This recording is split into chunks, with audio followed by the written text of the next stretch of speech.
Tisztelt Hölgyeim és Uraim, mindkettőnk nevében nagy tisztelettel köszöntöm Önöket, és talán jogos a kérdés, hogy miért kellett egy ilyen dokumentumot elkészíteni, egy élelmiszer láncbiztonsági stratégiát, amely a mindennapi életünket közvetlenül talán nem érinti, nem befolyásolja. Engedjék meg, hogy két idézetet hívjak segítségül ennek a szemléltetésére. Az egyik egy japán közmondás lenne, amely arról szól, hogy a stratégia cselekvés nélkül csak álom marad, míg a cselekvés stratégia nélkül rémálommá válik. A másik, talán ismertebb idézet Szenecától származik, amely szerint nincs az a jó szél annak a hajós kapitánynak, aki nem tudja, milyen kikötőbe tart. De mégis, hogy milyen okok vezettek arra, hogy másfél évvel ezelőtt elkezdtünk dolgozni az élelmiszerlánc biztonsági stratégián, az elmúlt évtizedekben jól láthatóvá vált a globalizáció fejlődés. A globalizációval természetesen az élelmiszerlánc is változik, egyre bonyolultabb, egyre több szereplővé válik, egyre gyorsabban jutnak el hozzánk az élelmiszerek, egyre gyorsabban jutnak el az élelmiszerekkel hozzánk a veszélyek is, egyre jobban változnak, kiszámíthatatlanabbá válnak ezek a veszélyek, és egy bonyolult hálózattá vált az élelmiszer lánc. Nem tudunk egyenes vonalú mozgásról beszélni, egyre több szereplő, egyre több folyamatot generál ebben a láncban. Talán kevesen tudják, hogy a világ élelmiszer termelésén belül az exportálásra kerül minden második élelmiszer, és ez a tendencia növekvő tendencia, vagyis egyre több élelmiszer egyre messzebb kerül felhasználásra a fogyasztótól, egyre kevesebb információ áll rendelkezésére a fogyasztónak magáról az élelmiszerről, annak ellenére, hogy a világban megfigyelhetünk egy információs robbanást, nagyon sok információ ömlik ránk, akár a médiumokon keresztül, akár más csatornákon belül.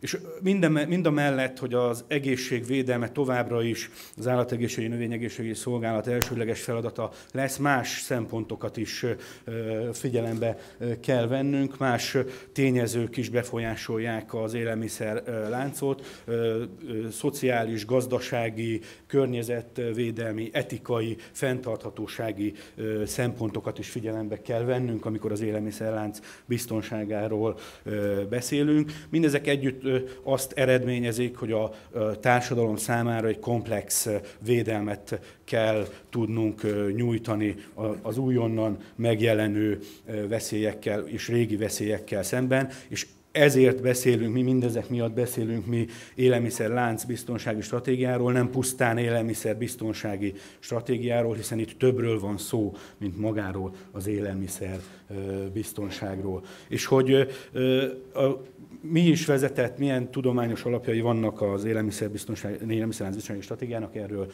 megkérem, hogy Ákos beszéljen. Köszönöm szépen, én is üdvözlök mindenkit.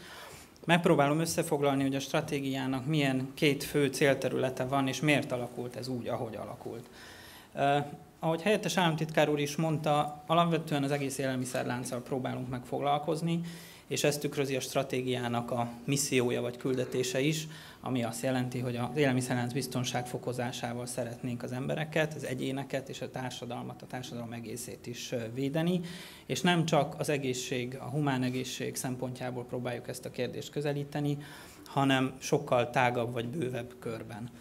Beleértve a gazdasági folyamatok tisztaságát is akár, vagy környezetvédelmi szempontokat is.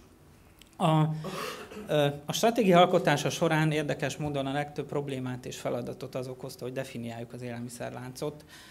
Ez nyilván sokfajta meghatározás létezhet, de a stratégia szempontjából megpróbáltunk egy viszonylag egyszerűt alkotni, aminek a lényege az, hogy az élelmiszerlánc biztonság az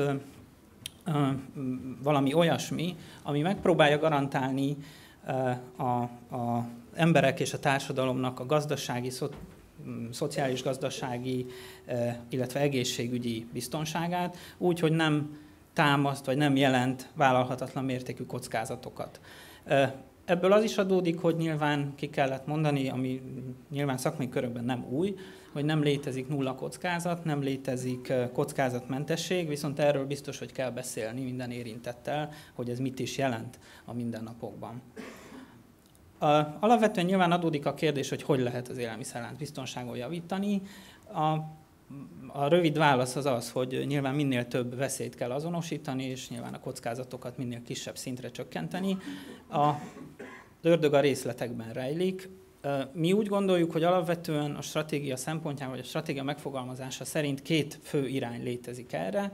Az egyik egy közvetlen kockázatkezelés, amivel már akár rövid távon is lehet eredményeket elérni.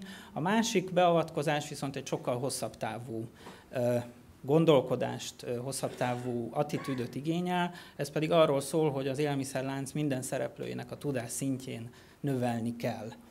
Ami talán elősegíti azt, hogy nem csak jól tenni a dolgunkat, hanem jó dolgokat is tegyünk, illetve mind a kettőt egyszerre. Szeretnék egy kicsit belemenni ebbe a 2 fő célterületbe, hogy mit is jelent ez, és hogy jutottunk idáig.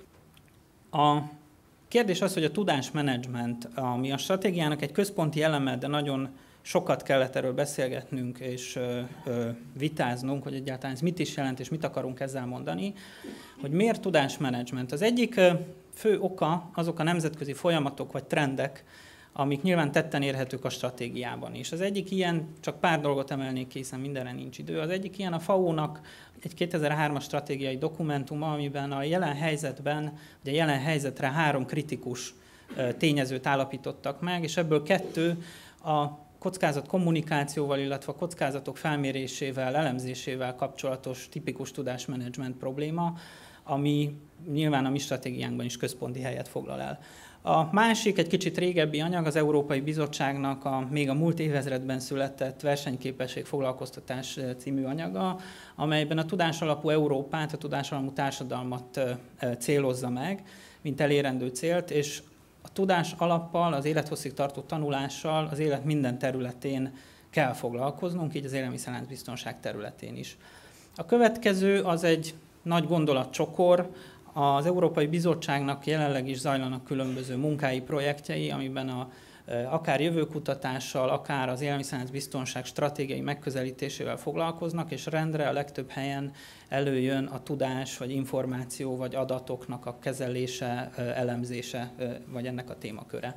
Itt a végezetül, de nem utolsó sorban kicsit Európán kívülre is tekintve, az Amerikai Egyesült Államokban is 2011-ben indult el a Food Safety Modernization Act-nek a kidolgozása, ami nagyon sok elemében szintén a különböző kockázatoknak az elemzését, feldolgozását, információ megosztást tűzi ki célul. A másik nagyon lényeges elem, ami a tudásmenedzsmenthez, vagy a tudással való foglalkozáshoz vezetett, az egy jelenség, aminek a neve információs asszimetria, ami pusztán annyit jelent, hogy a különböző szereplők az élelmiszerláncban eltérő minőségű és mennyiségű információval rendelkeznek, és úgy kell meghozni a döntéseiket. Nyilván ez a viszony, ez leginkább a vállalkozók és a fogyasztók közti relációra igaz, vagy ott a legszembetűnőbb a különböző mennyiségű információknak a jelenléte, és valahol nekünk az a szerepünk, feladatunk, hogy ezt az információs asszimetriát kicsit csökkentsük, feloldjuk, és információkkal lássuk el az összes érintettet, köztük magunkat is, hogy helyes döntéseket tudjunk hozni. A harmadik, ami szintén lényeges szempont, az a kockázatoknak, vagy a kockázat megítélésének egy objektív és egy szubjektív kettőssége. Az egy mindenki által ismert tény, hogy a fogyasztók másképp észlelik a kockázatokat, mint a szakemberek, akik a kockázatok elemzésével foglalkoznak. Viszont, hogy ez probléma-e vagy nem, illetve mi ennek a feloldása, arra 2 megközelítés létezik. A 70-es évek óta Amerikában kezdtek el ezzel foglalkozni.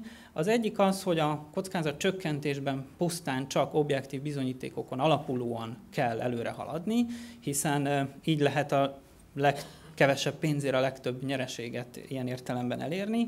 A másik iskola szerint maga a kockázat nem egy önmagában létező dolog, az az embereknek az agyában, lelkében alakul ki, és mint ilyen, ezért foglalkozni kell a fogyasztóban kialakuló kockázatokkal is, az ő kockázatészlelésükkel, és nem mehetünk emellett a dolog mellett el. A stratégia megpróbálja valahogy mind a kettőt integrálni, tehát egyrészt foglalkoznunk kell a fogyasztóknak a kockázatészlelésével, foglalkoznunk kell az oktatással, ismeretterjesztéssel, de ott, ahol elemzéseken alapuló döntéseknek van helye, ott bizony szigorúan objektív bizonyítékok alapján kell döntenünk.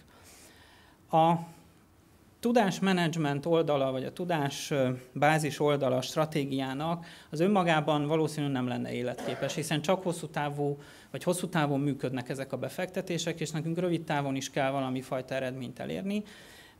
Így a másik célterülete a stratégiának az a kockázatoknak közvetlen kezelése. Erről is egy pár gondolatot megosztanék, hogy jutottunk odáig, vagy mit is jelent ez a gyakorlatban.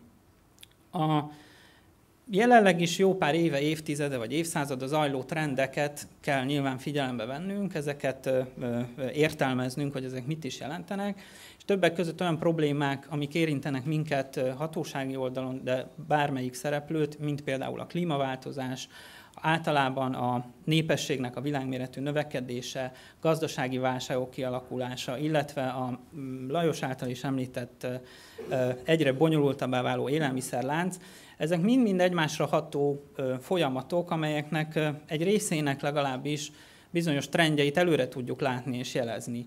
És annyit már látunk minden bizonnyal, vagy biztosan, hogy a klímaváltozás egyrészt bizonyos veszélyek megjelenését jelenti hazánkban, amik eddig nem voltak jelen, vagy nem ilyen mértékben voltak jelen.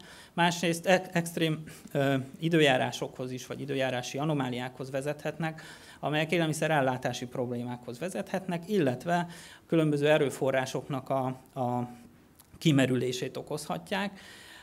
És nyilván nem akarok végigmenni az összes nyílon és összes buborékon, de az jól látható, hogy a különböző tényezők és faktorok egymásra hatva végül a jövőben bizonyos élelmiszerellátási zavarokhoz, illetve sokszor következményesen hamisításhoz, csalásokhoz vezethetnek, illetve megnő, vagy legalábbis most úgy látjuk, hogy megnő a különböző terrorizmushoz köthető cselekmények, vagy szándékos ártó cselekményeknek az esélye vagy veszélye, és erre nyilván valahogy reagálnunk kell.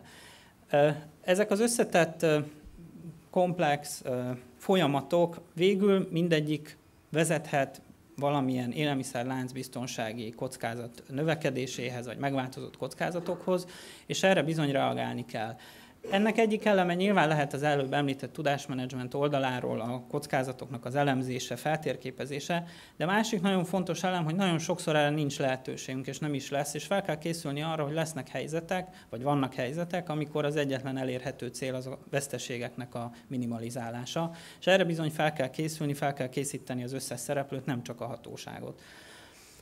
Úgyhogy nagyon röviden ez a stratégia két célterületének a háttere, hogy miért alakult úgy, ahogy alakult, miért került ez bele a stratégiába, és most pedig szeretném visszaadni a szót helyettes államtitkár úrnak, aki egy kicsit a döntéshozói oldalról próbálja bemutatni, hogy mit is jelent a stratégia.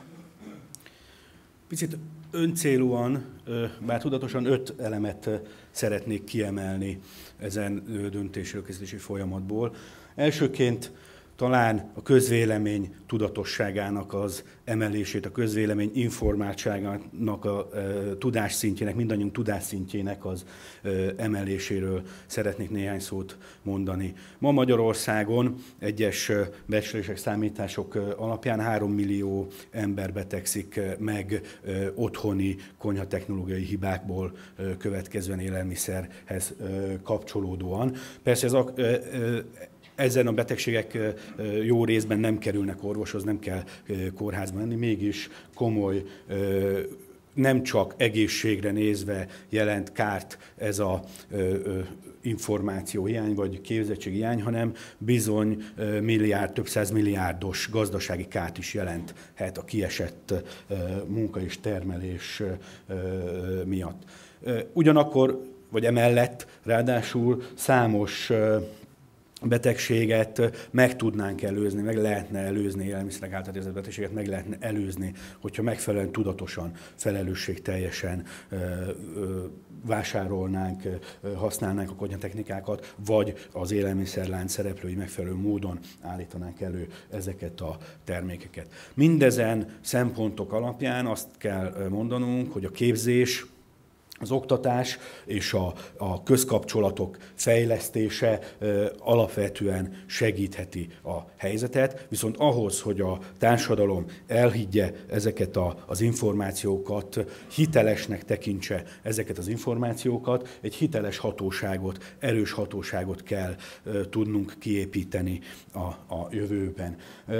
Általában a társadalom véleménye a közigazgatásról eléggé lesújtó szokott lenni. Ráadásul számos közigazgatási reform sok esetben nem éri el célját, elhibázottnak tűnik. Ma Magyarországon a kormányhivatalok létrejöttével a területi szerveknél megteremtődött az egységes közigazgatási szervezetrendszer, azonban e fölött egyértelmű, hogy egy erős központi irányítás, a direkt irányítási rendszerben működő hivatalra is szükség van, amely képes gyorsan reagálni a folyamatokra. Persze mindezek mellett a közigazgatásnak egy másik szerepét is erősítenünk kell. A szankcionáló, ellenőrző közigazgatás felől el kell tudnunk indulni a tudáscentrum irányába, képesnek kell lennie a közigazgatásnak megfelelő információval ellátni akár a hatóságot, akár a fogyasztókat. Persze ahhoz, hogy ezt az információ tömeget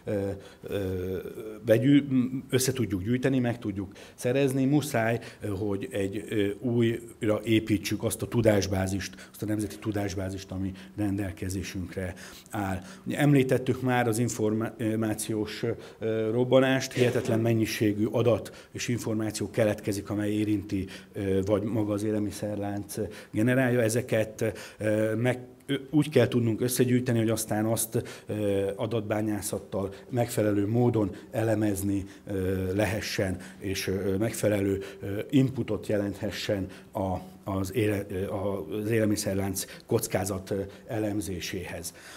Ebben a kockázatelemzésben a kockázatelemzés maga rendkívül fontos szerepet fog betölteni, akár a döntés előkészítésben, akár bizonyos kritikus infrastruktúrák meghatározásában, azok védelmében, és természetesen nem utolsó sorban a nyomonkövetési rendszereknek a biztosításában, az állategészségügyben nagyon régóta fontosnak tartott bizonyítvány igazolások és rendszerek kiépítésében.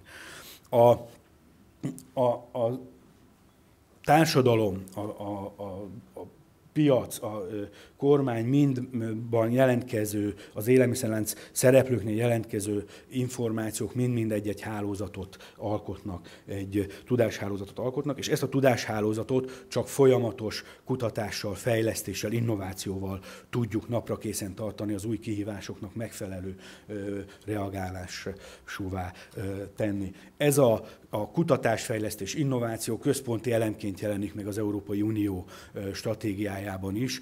Ehhez megfelelő forrásokat is allokál az Európai Unió a következő költségvetési ciklusban. És ezeket a pénzeket, ezeket a forrásokat nekünk Magyarországon is fel kell tudnunk használni. Ahhoz, hogy ezeket viszont eredményesen és hatékonyan tudjuk felhasználni, nagyon fontos, hogy komoly együttműködés tudjon kiépülni az élelmiszerlánc szereplői között, akár tudományos centrumokról, akár oktatásról, hatóságról, egyebekről beszélünk. Ehhez a partnerséghez viszont alapvető fontosságú, hogy a hatóság is képes legyen. Hatóságot képessé kell tennünk arra, hogy partnerként, eredményes partnerként tudjon segíteni a kutatásfejlesztés területén. Amennyiben sikeres ez a keret, ez az együttműködési keret, akkor válik lehetővé, hogy valóban az Ákos által elmondott módon is objektív kockázatokat alapján tudjunk reagálni a felmerült problémákra, és objektív kockázatok alapján tudjuk csökkenteni ezeket a veszélyeket. És ezzel együtt, ahogy említettem, nem csak az egészségvédelem, hanem a gazdaság védelmét is tudjuk szolgálni az élelmiszerlánc fehérítésével. Nagyon sok kockázat ismert, amellyel kapcsolatban foglalkozunk, de sok olyan kockázat is van, amelyet nem ismerünk jelenleg, majd újonnan jelentkezik. Az ismert és ismeretlen kockázatokhoz pedig különféle kockázatelemzési rendszereket kell működtetnünk.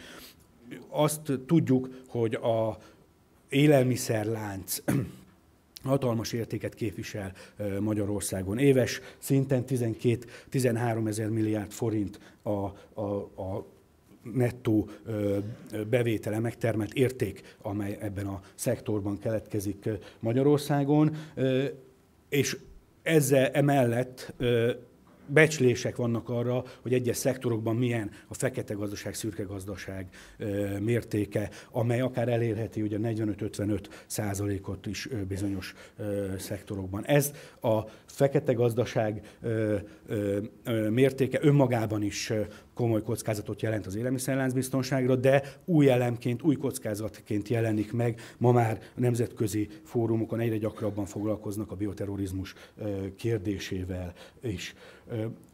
Természetesen az élelmiszer lánc éppen ezért azt gondoljuk, hogy mérhetetlen lehetőségeket rejt magában a nemzetgazdaság szempontjából, hihetetlen kiaknázatlan területek állnak még rendelkezésünkre. Most megint visszaveszem a szót. És a Lajos által elmondottak alapján szeretnék nagyon röviden végigmenni a stratégiának a 11 programján. A 11 programot 4 különböző területre csoportosítottuk, de nem így fogok végigmenni rajta, hanem kicsit reflektálva Lajos által elmondott logikai sorrendre, kiemelném azt a pár fontos programot vagy intézkedéscsomagot, amit itt ezen a helyen érdemes elmondani. Az első a valamifajta korszerű oktatásképzésnek a programja, amely nyilván elemeiben már elindult, de nagyon fontos beszélnünk róla, hogy már általános iskolában vagy, ha lehet még korábban elkezdeni az ismeretterjesztő munkát. Szakirodalmi adatok alapján, illetve nyilván a tapasztalatok alapján is azt látjuk, hogy ez az a korosztály, aki egyedül megszólítható ilyen ügyekben. És nyilván az oktatásképzés kapcsán beszélnünk kell arról, hogy a jövőbeli szakemberek, jövőbeli vállalkozók, illetve a jövőbeli ellenőrző emberek, hatósági emberek képzésében is van hely fejlődésre, és ezt a stratégia szeretné is célul kitűzni. A másik ezzel nagyon szorosan összefüggő terület a közkapcsolatok, az aktív közkapcsolatok programja, amely nyilván az információnak a széleskörű megosztásával foglalkozik, vagy széles értelembe vett kockázatkommunikációval. Nyilván ez sem új dolog, viszont azt látni kell, hogy az utóbbi időben nem nagyon volt ez sikeres, nem csak Magyarországon, más tagállamokban sem. Kicsit át kell gondolni, hogy azt, ahogy kommunikáltunk, vagy kommunikálunk, azt hogy lehet megváltoztatni, illetve foglalkoznunk kell a kockázat kommunikációnak azon részével, ami krízis helyzetekben kell, hogy megtörténjen. Erre sokkal jobb eljárásokat kell bevezetnünk.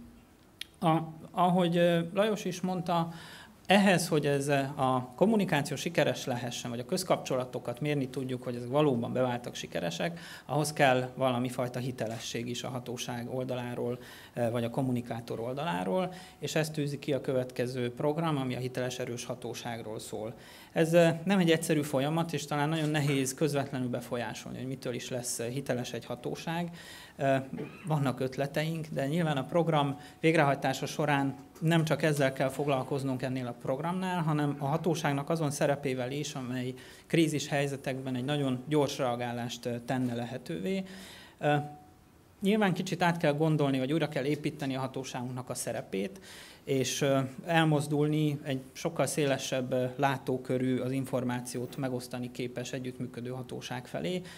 Ennek nagyon fontos eleme, és itt részletében nyilván nem is akarok nagyon belemenni, de a hatóság kiépítésének fontos eleme, hogy a kutatásokra, a nagyobb projektekben való részvételre képes laboratóriumi hálózat alakuljon ki, illetve a hatóság szerepe is nyilván előtérbe kerül a hamisítások, csalások elleni küzdelemben, ami a stratégiában külön programot kapott, és a különböző új elemzési módszerekkel, illetve talán hatékonyabb jelenléttel sok mindent el lehet még érni ezen a területen is.